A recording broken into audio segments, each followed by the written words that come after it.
धन्यवाद प्रभु, ये सुबह का पहर आपने हमारे जीवनों में दिया है। हम धन्यवाद के साथ आपके चरणों में आते हैं, आपसे विनती करते हैं प्रभु, आज का मन्ना, आज की रोटी प्रभु आप हमें दें। हाँ खुदावंद, आपसे विनती करते हैं प्रभु, इन दिनों में जब हम घर में बैठे हुए प्रभु इस प्लेटफॉर्म के माध्यम से जुड़े हैं प्रभु, हमारा इस तरीके से मिलना, आपके चरणों में बैठना आपकी ओर से आशीष का कारण बने। आपके वचन पर थोड़ी देर मनन करना प्रभु हमारे लिए, हम एक एक के लिए आशीषमय हो। आपसे विनती करते हैं पिता, आपका आत्मा हमारे जीवनों को नियंत्रण करे, आपका आत्मा हमसे बोले और बात करे प्रभु जी। किसी मनुष्य की आवाज़ नहीं, हम परमेश्वर की आवाज़ को सुने। बाप हमारी सहायता करें। आगे का सारा समय आपके हाथ में सौंपते हैं पिता, सारी महिमा आपको देते हैं। धन्यवाद के साथ हमारे इस प्रार्थना को हमारे उद्धारकर्ता यीशु मसीह के पवित्र नाम में मांगते हैं, आमीन आमीन आमीन। पिछले दिनों से जो हम सीख रहे हैं विषय, हमारे विश्वास से संबंधित विषय हम सीख रहे हैं, विश्वास की नींव। उसमें सबसे पहला विषय हमने देखा था मनुष्य के जीवन का परम कर्तव्य क्या है, जिसमें हमने मुख्य रूप से 3 बातों को ध्यान किया था। सबसे पहली बात हमने देखा था मनुष्य के जीवन का परम कर्तव्य है कि वो परमेश्वर पर विश्वास करे, उससे प्यार करे, उस पर भरोसा करके चले। दूसरी बात हमने देखी थी उसी में मनुष्य परमेश्वर की महिमा करे, अपने जीवन से परमेश्वर की महिमा करे। और तीसरी बात हमने देखा था वो परमेश्वर में आनंदित रहे। तो ये पहले हर एक मनुष्य का सबसे परम कर्तव्य हमने देखा था। दूसरा विषय जो हमने शुरू किया था पिछले शनिवार से, उसमें हमने देखा था हमें कैसे आभास होता है कि एक परमेश्वर है। और इस विषय में हमने पहले देखा था कि सृष्टि के द्वारा परमेश्वर अपने आप को प्रकट करता आया है। जगत जब से बनाया गया, परमेश्वर के अनदेखे गुण उसके कामों के द्वारा यानी उसकी सृष्टि के द्वारा हमें देखने में आ रहे हैं, यहाँ तक कि मनुष्य उसके सामने निरुत्तर है। और हमने देखा था कि किस प्रकार परमेश्वर हर एक प्राणी को, हर एक जीव जंतु को अद्भुत तरीके से प्रभु उनको संभाल रहा है, उनका ध्यान रखता है, उनका पालन पोषण करता है। हमने ये भी देखा था कि एक छोटी चिड़िया को भी परमेश्वर भूलता नहीं है, एक छोटी चींटी को भी परमेश्वर भूलता नहीं है, बल्कि एक एक को याद रखता है। और इतना ही नहीं, हमने ये भी देखा था कि परमेश्वर हमारे जीवनों में अद्भुत काम भी करता है। जब हम परमेश्वर में नहीं थे, प्रभु में नहीं थे, विश्वास में नहीं आए थे, तब भी परमेश्वर हमारे जीवनों में अद्भुत काम करता रहा है। वो क्यों करता रहा है? वो इसलिए करता रहा है ताकि परमेश्वर अपनी उपस्थिति का हमें एहसास कराए। हाँ, परमेश्वर हम एक एक को, हम पीछे मुड़कर देखें तो अपनी उपस्थिति का एहसास कराता रहा है। तो परमेश्वर को जब किसी ने नहीं देखा, तब सृष्टि परमेश्वर को प्रकट कर रही है, परमेश्वर के कामों को प्रकट कर रही है। परमेश्वर का एहसास अनायास ही हमें हो जाता है। बेशक हम अनपढ़ हों, बेशक हम बहुत क्वालिफाइड ना हों, तो भी परमेश्वर हम एक एक से सृष्टि के द्वारा बात करता है। बेशक विश्वासी ना हो तो भी एक एक से परमेश्वर बात कर रहा है, यानी परमेश्वर की उपस्थिति का एहसास होता है। सारी सृष्टि मानो, जबकि उसकी कोई बोली नहीं है, लेकिन फिर भी मानो ऐसा प्रतीत होता है जैसे वो बात कर रही हो। आकाश मंडल, चाहे धरती की सृष्टि हो, सब परमेश्वर के होने का एहसास कराती हैं। तो इसी सब्जेक्ट में हम और आगे बढ़ेंगे। दूसरी बात हम इसमें देखेंगे, पवित्र शास्त्र बाइबल के द्वारा परमेश्वर का एहसास होता है। सबसे इस सवाल ये कौन सा है, विषय क्या है? हमें कैसे आभास होता है कि एक परमेश्वर है? नंबर 1, सृष्टि के द्वारा हमें एहसास होता है कि एक परमेश्वर है। नंबर 2, पवित्र शास्त्र बाइबल के द्वारा हमें मालूम पड़ता है कि एक परमेश्वर है। तो इधर परमेश्वर ने जब अपने आप को सृष्टि के द्वारा प्रकट कर दिया, तो फिर बाइबल की ज़रूरत क्यों पड़ी? बाइबल क्यों है फिर? बाइबल का काम क्या है फिर? क्योंकि परमेश्वर ने सृष्टि के द्वारा अपने आप को प्रकट कर दिया है। लेकिन अगर हम बाइबल को देखें, एक वचन उसके लिए हम पढ़ेंगे, पहला कुरिन्थी 2 अध्याय 9 और 10 वचन। पहला कुरिन्थी 2 अध्याय उसका 9 और 10 वचन हम पढ़ेंगे। सब लोग अपनी बाइबल निकाल लें। पहला कुरिन्थी 2 अध्याय उसका 9 वचन से हम पढ़ेंगे। उधर लिखा है, परंतु जैसा लिखा है कि जो आँख ने नहीं देखा और जो कान ने नहीं सुना और जो बातें मनुष्य के चित्त में भी नहीं चढ़ी, वे ही हैं जो परमेश्वर ने अपने प्रेम रखने वालों के लिए तैयार की हैं। परंतु परमेश्वर ने उनको अपने आत्मा के द्वारा हम पर प्रकट किया है, क्योंकि आत्मा सब बातें वरन परमेश्वर की गूढ़ बातें भी जांचता है। इधर हमने पढ़ा, जो बातें आँख ने नहीं देखी, कान ने नहीं सुनी और मनुष्य के हृदय में भी नहीं आई, सोच विचार में भी नहीं आई, परमेश्वर ने अपने प्रेम रखने वालों के लिए वो चीज़ें तैयार की हैं। यानी हमें क्या मालूम पड़ता है कि इस सृष्टि के, इस धरती के अलावा भी कुछ है जो आँख से तो नहीं दिखता है, लेकिन परमेश्वर ने उसको भी तैयार किया है। सृष्टि ने जब प्रकट कर दिया कि एक परमेश्वर है, तो बाइबल की इसलिए ज़रूरत पड़ी। क्यों ज़रूरत पड़ी? बाइबल ऐसा क्या प्रकट करती है जो सृष्टि ने प्रकट नहीं किया है?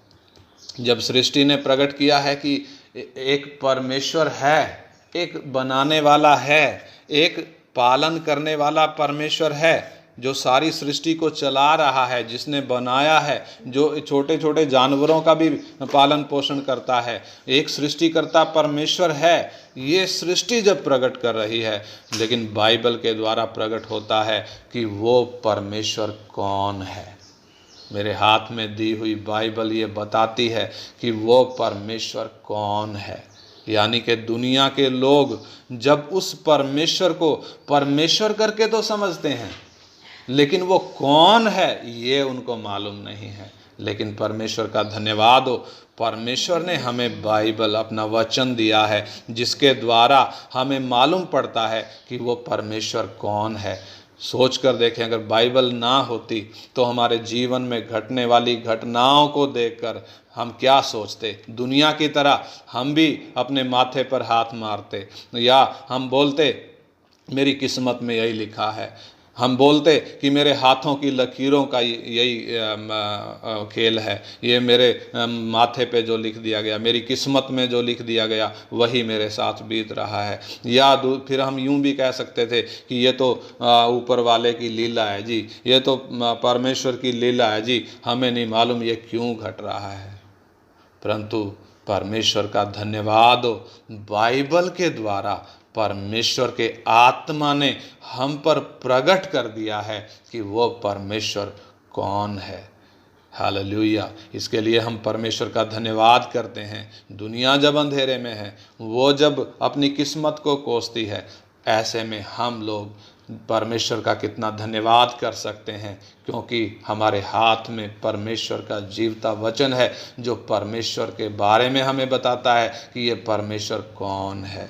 लोगों को तो अच्छी तरह ये तो मालूम है कि एक परमेश्वर है, और यहाँ तक कि हमने पीछे पढ़ा भी था, लोग निरुत्तर हैं परमेश्वर के कामों को देखकर, जो जगत की उत्पत्ति के समय से होते आए हैं, उन कामों को देखकर इंसान निरुत्तर तो है, लेकिन लोग ये नहीं जानते हैं कि वो परमेश्वर कौन है। इसलिए अपने अपने रीति रिवाजों के द्वारा, धार्मिक कामों के द्वारा, भक्ति के द्वारा, सत्संग के द्वारा, तपस्या के द्वारा, योग साधना के द्वारा उन परमेश्वर को जानने के लिए पूरा जोर लगा रहे हैं। मंदिरों में जाते हैं, मस्जिदों में जाते हैं, चार धाम में जाते हैं और कितने कितने कष्ट उठाते हैं।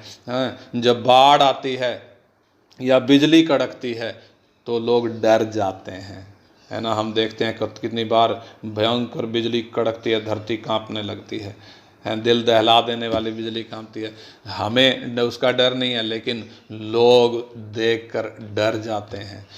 वो सूरज की तो उपासना करते हैं, अलग अलग ग्रहों की उपासना करते हैं, वो नाशवान मनुष्यों, पक्षियों, पशुओं, रेंगने वाले जंतुओं की तो उपासना करते हैं, लेकिन परमेश्वर को ना जानने के कारण उस सृष्टिकर्ता की उपासना नहीं करते। रोमी 1 अध्याय में लिखा हुआ है कि परमेश्वर को ना जानने पर भी, परमेश्वर को ना जानकर वो अपने आप को बुद्धिमान जताने लगे, बुद्धिमान जताकर परमेश्वर वो मूर्ख बन बैठे। परमेश्वर को कामों को देखकर भी, परमेश्वर को जानकर भी, ये मालूम होते हुए भी एक परमेश्वर है, वो परमेश्वर को नहीं जान सके और उन चीज़ों को परमेश्वर मानकर पूजने लगे जो बनाई हुई सृष्टि हैं।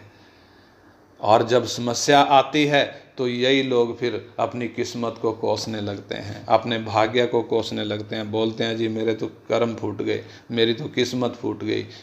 क्यों ऐसा बोलते हैं? क्योंकि परमेश्वर को जानते नहीं हैं। दूसरी तरफ हम परमेश्वर का कितना धन्यवाद करें, उसने हमारी आँखों को खोल दिया, उसने अपना वचन हमारे हाथ में दिया है।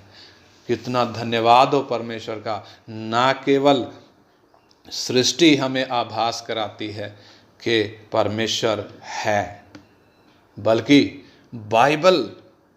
बाइबल हमें बताती है कि वो परमेश्वर कौन है। यूहन्ना 1 का 18 वचन हम पढ़ें। यूहन्ना 1 का 18, उधर जो बात लिखी है, यूहन्ना रचित सुसमाचार 1 अध्याय 18 वचन, उधर लिखा है, परमेश्वर को किसी ने कभी नहीं देखा, परमेश्वर को किसी ने कभी नहीं देखा, इकलौता पुत्र जो पिता की गोद में है उसी ने उसे प्रकट किया। परमेश्वर को किसी ने कभी नहीं देखा। सृष्टि आभास कराती है, दिखाती नहीं है, आभास कराती है। बाइबल हमें बताती है कि वो परमेश्वर जिसको किसी ने कभी नहीं देखा है उसको प्रकट किया गया है। कैसे प्रकट किया गया है? उसको पिता करके प्रकट किया गया है।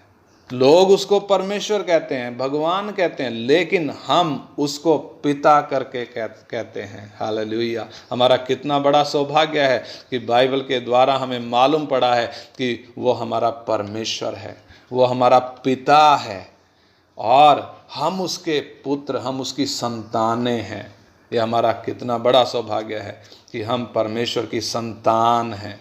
बाइबल ही हमें बताती है कि परमेश्वर का चरित्र कैसा है। चरित्र मतलब परमेश्वर धर्मी है, परमेश्वर न्यायी है, परमेश्वर सच्चा है, परमेश्वर भला है, परमेश्वर प्रेम करता है, परमेश्वर अनुग्रहकारी है, परमेश्वर दया करता है, परमेश्वर सर्वशक्तिमान है, परमेश्वर सर्वव्यापी है, परमेश्वर सर्वज्ञानी है, अनंतकालीन है, कभी बदलता नहीं है। ये हमें कैसे मालूम पड़ा? परमेश्वर का धन्यवाद हो इस पुस्तक के लिए जिसके द्वारा हमें ये बात मालूम पड़ी। दुनिया को ये बात मालूम नहीं है, इसलिए वो जानवरों की, पेड़ पौधों की, इंसानों की पूजा करते हैं, ग्रहों की पूजा करते हैं। लेकिन परमेश्वर का कितना धन्यवाद हो, उसने हमारी आँखों को खोल दिया, उसने हमारी समझ को खोल दिया। हमें मालूम पड़ा कि परमेश्वर का चरित्र कैसा है, वो कैसे व्यवहार करता है, परमेश्वर का काम करने का तरीका कैसे है, वो मनुष्यों से कैसे व्यवहार करता है, उसके सिद्धांत कैसे हैं दुनिया के लिए। जबकि वो परमेश्वर है, मेरे लिए वो पिता है, वो मेरी चिंता करता है। हालेलुया। वो मेरी देखभाल करता है। दुनिया अपनी चिंता खुद करती है, इसलिए परेशान रहती है, लेकिन परमेश्वर का धन्यवाद हो, हमें चिंता करने की आवश्यकता नहीं। हमने शुरू में देखा था मत्ती 6 अध्याय में 31 से लिखा हुआ है, उधर लिखा है कि तुम चिंता करके ये ना कहना कि हम क्या खाएंगे या क्या पिएंगे या क्या पहनेंगे, क्योंकि अन्य जाति लोग इन सब चीज़ों की खोज में रहते हैं, लेकिन तुम्हारा स्वर्गीय पिता जानता है कि तुम्हें इन सब वस्तुओं की ज़रूरत है। इसलिए सबसे पहले तुम उसके राज्य और धार्मिकता की खोज करो, इसलिए ये सब वस्तुएं तुम्हें मिल ही जाएंगी। इतना ही नहीं, लूका में भी हमने पढ़ा था 12 अध्याय में 6 और 7 वचन, उधर लिखा है वो छोटी चिड़िया का कितना ख्याल रखता है ना, एक एक जानवर का कितना ख्याल रखता है, लेकिन तुम तो उन जानवरों से कहीं बढ़ कर हो। उसने तुम्हारे सिर के बाल भी सब गिने हुए हैं। सिर के बाल गिने हुए होने का मतलब हमें चिंता करने की ज़रूरत नहीं है, वो समय पर हमारी हर एक ज़रूरत को पूरा करता है। हमारे जीवन में हम क्या कुछ चीज़ इस्तेमाल करेंगे, कितना पैसा इस्तेमाल करेंगे, परमेश्वर ने हमारे बनाने से पहले सब चीज़ें पहले से हिसाब में ले रखी हैं, इसलिए हमें चिंता करने की ज़रूरत नहीं है। दुनिया जब चिंता कर रही है, हमें चिंता करने की आवश्यकता नहीं है। आज की स्थिति देखें, इस महामारी के टाइम में भी दुनिया चिंता कर रही है, दुनिया परेशान है, हताश है। हम देख रहे हैं कितने लोग जो दिन में कमाते थे शाम को खाते थे, आज खाना ना होने की वजह से कैसे सड़कों पर हैं, कैसे पैदल मीलों हजारों मील यात्रा पैदल चल कर रहे हैं, कितने मारे जा रहे हैं, कितने परेशान हैं लोग, लाखों लोग मारे जा चुके हैं। लेकिन परमेश्वर का धन्यवाद हो, हमें चिंता करने की ज़रूरत नहीं है। हालेलुया, हमें डरने की ज़रूरत नहीं है। हमें मालूम है मौत हमारा कुछ बिगाड़ नहीं सकती। हमें मालूम है समय से पहले मृत्यु हमें आ नहीं सकती। हमें मालूम है ये मृत्यु हमें नरक में ले जा नहीं सकती। हमें मालूम है समय पर मृत्यु आएगी और हम परमेश्वर के पास पहुंचेंगे, इसलिए मौत का हमें डर नहीं। परमेश्वर का कितना धन्यवाद हो, ये हमें कैसे मालूम पड़ा? ये बाइबल के द्वारा हमें मालूम पड़ता है। इसलिए हम घुटने टेक कर विश्वास के साथ परमेश्वर से प्रार्थना करते हैं। क्यों प्रार्थना करते हैं? क्योंकि हमें मालूम है वो हमारी प्रार्थना को सुनता है। सुनता केवल नहीं, वो हमारी प्रार्थना का जवाब भी देता है। जितना हम वचन पढ़ेंगे, इस बाइबल को जितना हम पढ़ेंगे, उतना हम परमेश्वर को जानते जाएंगे और हमारे चाल चलन में बदलाव आता जाएगा। दूसरा तिमोथी 3 अध्याय का 15-16 वचन पढ़ें। दूसरा तिमोथी 3 अध्याय 15-16 वचन। दूसरा तिमोथी 3 अध्याय का 15 और 16 वचन हम पढ़ेंगे। मैं इधर से पढ़ता हूँ। और बालकपन से पवित्र शास्त्र तेरा जाना हुआ है, जो तुझे मसीह पर विश्वास करने के द्वारा उद्धार प्राप्त करने के लिए बुद्धिमान बना सकता है। फिर पढ़ता हूँ। और बालकपन से पवित्र शास्त्र तेरा जाना हुआ है, जो तुझे मसीह पर विश्वास करने से उद्धार प्राप्त करने के लिए बुद्धिमान बना सकता है। इस बात से हमें क्या मालूम पड़ता है? हमें मालूम पड़ता है कि मुझे उद्धार की आवश्यकता है। किसने बताया? ये इस बाइबल ने बताया। क्या बताया? कि मुझे उद्धार की ज़रूरत है। क्यों उद्धार की ज़रूरत है? क्योंकि मैं पापी हूँ, परमेश्वर से दूर हूँ, जिसके कारण मुझे उद्धार चाहिए। परमेश्वर के उपस्थिति में मैं अपनी धार्मिकता के साथ, अपने कामों के साथ आ नहीं सकता हूँ।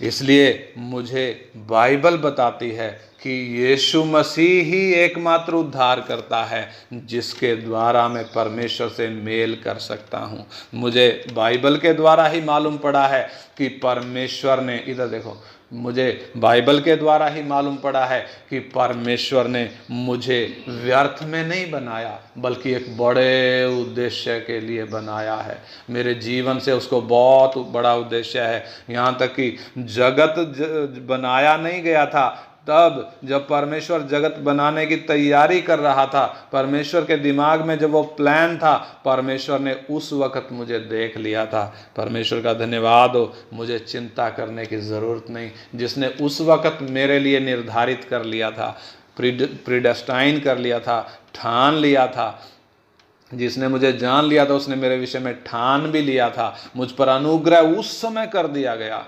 कितना मुझे निश्चिंत रहकर उस पर विश्वास करने की ज़रूरत है। इसलिए लिखा है, बालकपन से पवित्र शास्त्र तेरा जाना हुआ है, और जो तुझे मसीह पर विश्वास करने से उद्धार प्राप्त करने के लिए बुद्धिमान बना सकता है। हालेलुया। हर एक पवित्र शास्त्र परमेश्वर की प्रेरणा से रचा गया है और उपदेश और समझाने और सुधारने और धार्मिकता की शिक्षा के लिए लाभदायक है।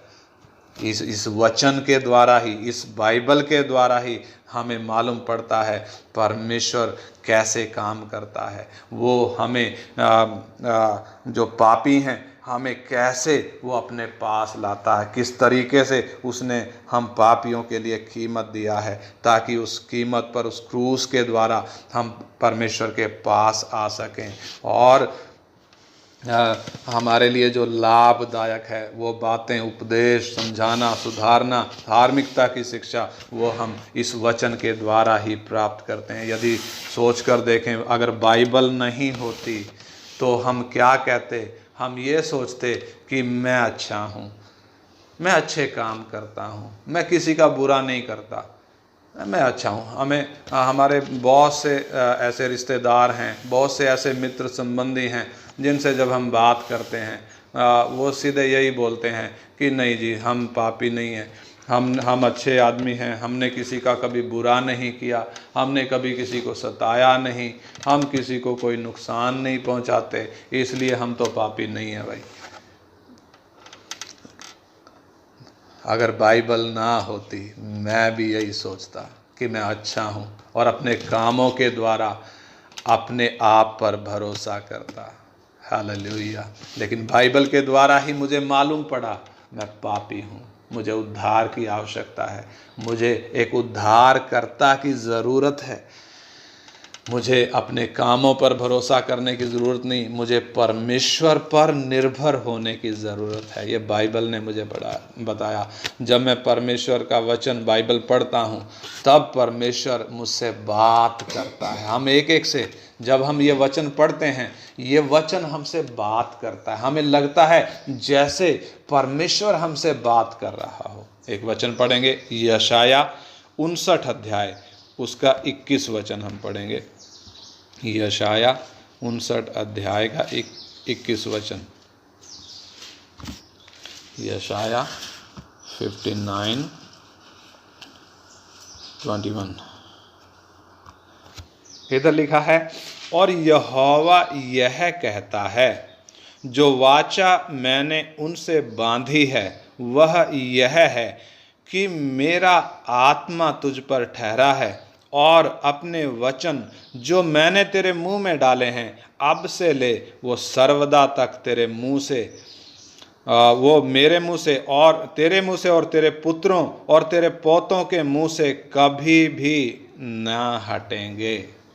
यानी कि परमेश्वर ने हमें जो ये वचन दिए हैं, परमेश्वर की वाचा है, परमेश्वर ने हमसे वाचा बांधी है, और उस वाचा का भाग जो हमने करना है, जो काम उस वाचा में हमने करना है, क्या करना है? हमने इस वचन पर भरोसा रखते हुए चलना है, पूरे मन से इस वचन को स्वीकार करना है कि ये वचन मेरे लिए है।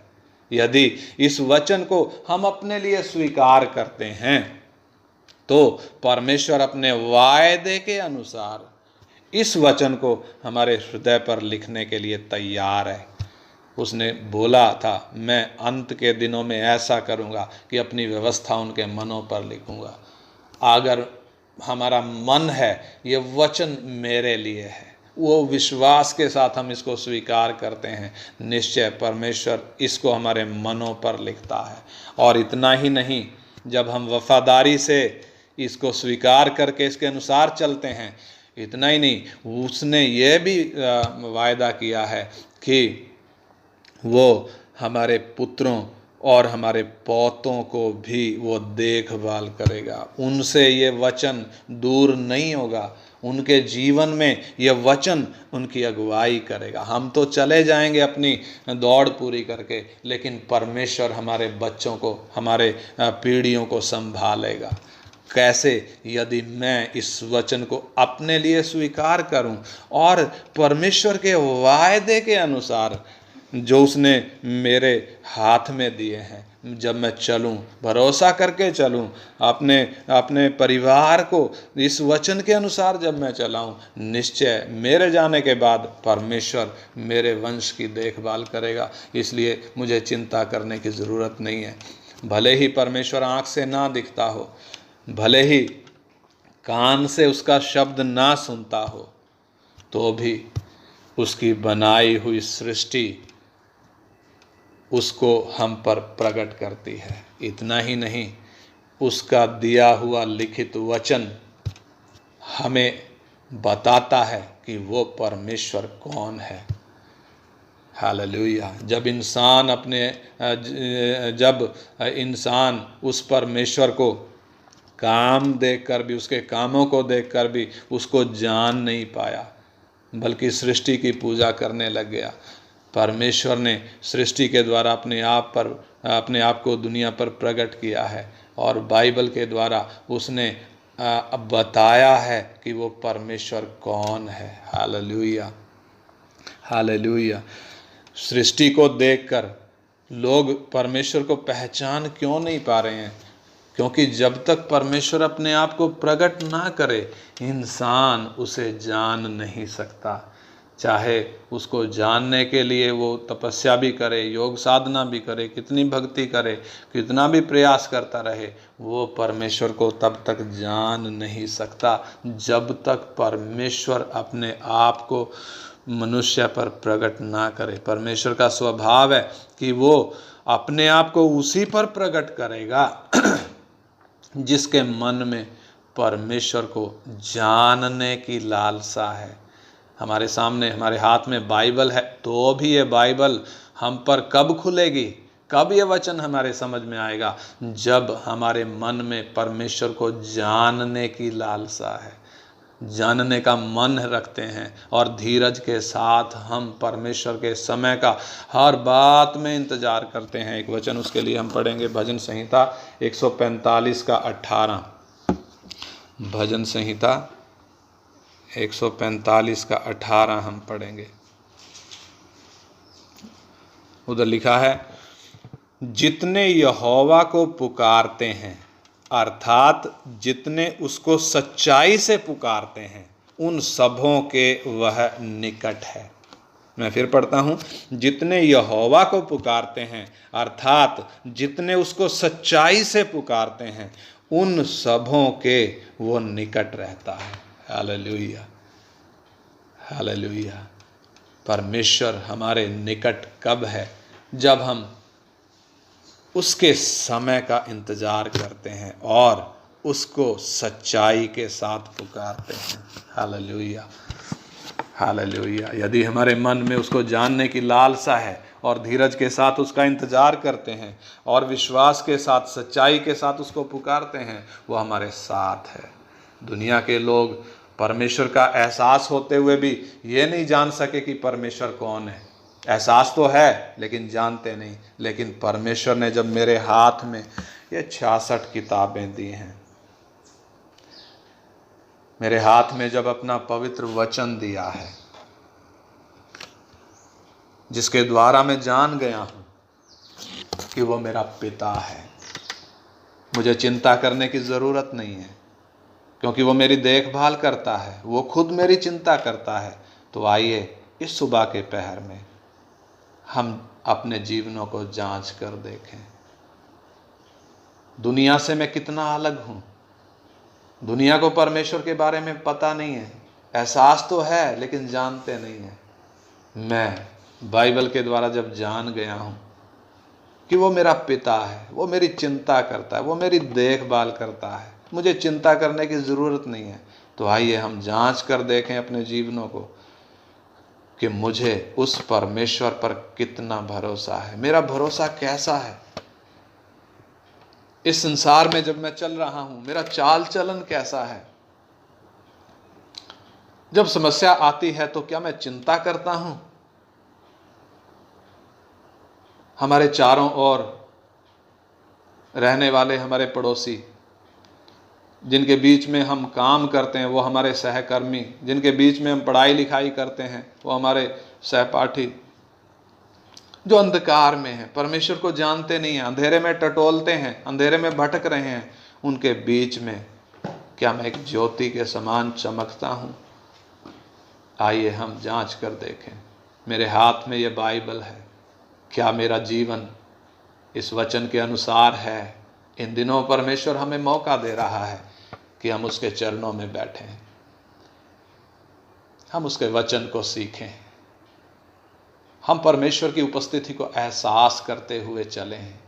उसकी उपस्थिति में जो आनंद है, उसकी उपस्थिति में जो मिठास है, हम उसको चखें, उसका अनुभव करें, ताकि एक पल के लिए भी उससे दूर ना हो। इन दिनों परमेश्वर हमसे चाहता है, उसने हमें जगत की ज्योति ठहराया है। क्या वो प्रकाश हमारे जीवनों से दूसरे पाते हैं या परिस्थितियों पर बुड़बुड़ाते हुए ही हम चल रहे हैं। आइए हम अपने जीवनों को जांचते हुए प्रार्थना करें। हालेलुया। पिता, हम इस सुबह के पहर के लिए आपका धन्यवाद करते हैं। आपने हमें मौका दिया, आपके चरणों में हम बैठ सके, आपकी स्तुति आराधना कर सके। और प्रभु, आपने सुबह के पहर में यह मन्ना हमें दिया, आपका वचन प्रभु, जो हमारे पाँव के लिए दीपक, हमारे मार्ग के लिए उजियाला है। दुनिया जब अंधेरे में है, परमेश्वर का एहसास होने पर भी परमेश्वर को जानते नहीं हैं। ऐसे में आपने प्रभु जब हमारे हाथ में यह बाइबल दी है, यह बाइबल हमारे लिए आशीष का कारण बने, ये हमारे लिए न्याय का नहीं, ये हमारे लिए आशीष का कारण बने। इन दिनों में हम में से प्रत्येक जन को उतना सिंसियर कर प्रभु, उतना जागरूक कर प्रभु, उतना आज्ञाकारी बना प्रभु। आपका ये वचन हमारे हाथ में नहीं, हमारे हृदय में बस जाए।